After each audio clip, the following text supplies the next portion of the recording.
আসন্ন ত্রয়োদশ জাতীয় সংসদ নির্বাচনকে সামনে রেখে চাঁদপুর ২ আসনের মতলব উত্তর উপজেলার কলাকান্দা ইউনিয়নের ১, ২ ও ৩ নম্বর ওয়ার্ডে ধানের শীষ প্রতীকের পক্ষে উঠান বৈঠক অনুষ্ঠিত হয়েছে।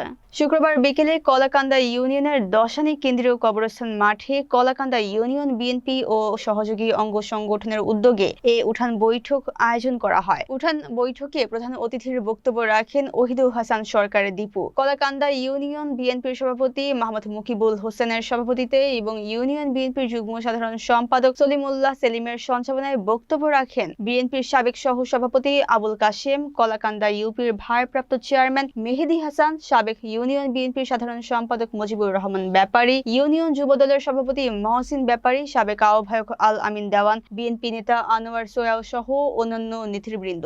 বক্তারা বলেন, আসন্ন জাতীয় সংসদ নির্বাচনে আলহাজ ডক্টর জালাল উদ্দিনকে ধানের শীষ প্রতীকে বিজয়ী করতে দলীয় নেতাকর্মী ও সাধারণ ভোটারদের ঐক্যবদ্ধভাবে মাঠে থাকতে হবে। জনগণের অধিকার ও গণতন্ত্র পুনরুদ্ধারে ধানের শীষের কোনো বিকল্প নেই। তারা আগামী ১২ই ফেব্রুয়ারি ভোটারদের নির্বিঘ্নে ভোট কেন্দ্রে গিয়ে ধানের শীষ প্রতীকে ভোট দেওয়ার আহ্বান জানান। উঠান বৈঠকে বিএনপি ও সহযোগী অঙ্গ সংগঠনের বিভিন্ন স্তরের নেতাকর্মী এবং স্থানীয় সাধারণ মানুষের স্বতঃস্ফূর্ত উপস্থিতি লক্ষ্য করা যায়।